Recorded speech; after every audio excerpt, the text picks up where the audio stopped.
Hi everybody, Luke Galan here from the YT624EJ maintenance channel. So I want to make a video to announce two new products that I have actually, and a new online store where you can buy those products or download them and get them made yourself. So the first product I want to talk about is one that's been annoying me for quite a while. So on your snowblower, the Chute control cable, which is this one here, is held on by a small metal clip. I'm holding what remains of it in my hand, and that clip goes under the engine base bracket bolt, and for me that clip died and I threw it out. For a while now I've been kind of letting this cable hang, and I thought it might have been better off this way, even though it's a bit obnoxious. But eventually I got frustrated because the cable would touch the tracks, or another thing it would do is that cable would bind up in this ring somehow and cause chute issues with the cable sticking out and getting stuck and that kind of a thing. Here's the top view, and then here's the side view. So it's pretty simple. The Chute control cable fits right in there. There's two spots for tie wraps, and then it goes under the bolt head here. I'll show you how to get that done. I'll show you how to adjust it. We'll go from there. So the issue that's actually annoying, if the cable's not attached and you end up with slack kind of like this.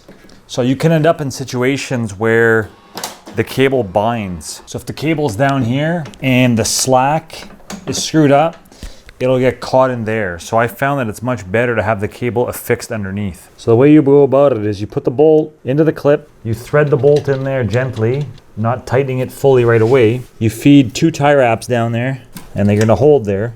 And then you're gonna put the cable in loosely. Now I've already got the cable marked with two silver lines, but the way you're gonna decide where to set that up is you're going to rotate the chute from one end to the other, including all the way counterclockwise, and you're gonna make sure there's enough slack. So there's no point in me demonstrating here, it's so simple. Once you confirm you have enough slack, you tie wrap the cable in, then you can use a pair of flush cut pliers, cut the end. And then I like using one of these wrenches to tighten the bolt. There's no torque value in the book for this, but you can go pretty tight on this plastic. Once it's installed, you're all done. That's it. And you'll find that the Chute control cable behaves a lot better. So some of you might remember a bracket that I had made out of aluminum, and I installed it under the Chute height control lever to stiffen it up because mine had bent. I've now got a reinforcement that's 3D printed and extremely strong to reinforce that bracket so that anybody can have one instead of just my custom made one. Here's the step-by-step to installing the reinforcement bracket on the Chute height control. Step one is to point the chute about horizontal. We're pointing the chute horizontal so that in our cable, we've got some access up here.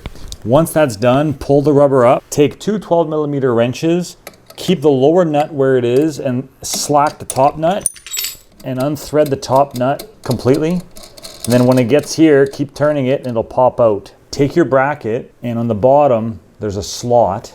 You're gonna pass the slot around the cable, and then you're going to push the bracket down and then thread the nut back down like this. Once the nut's threaded down, kind of put it on there finger tight and line the bracket up so that the sides are all lined up and it's firm against the top. One of the super key things is after you've threaded your bracket on and the nut is finger tight, point the chute back up. So that's where your bracket is now under no tension. Point the bracket back up before you do the following step. So with the bracket pointing up now, what you want to do is take a silver marker or something similar, and through the circle of the bracket, put a mark. So there's two choices here. You can either use the bolt I supplied with a nut and drill it through and put a bolt in the nut, that's fine. For that, you'll have to use a drill bit for the M6 bolt, and you can find your own. The other alternative, if you want, and this is what I did, is I tapped it to an M6.1, and I've got no nut on the back. The only thing with tapping this is it's very thin, so you only get about one thread, so it's very easy to strip. Pick the route you want on this, so there's no bad answer. Once the mark is there, loosen the nut, rotate it around, and drill through. So once you've got your hole drilled or tapped or whatever solution you want, if you've tapped, put some Loctite on your bolt, put it through the bracket.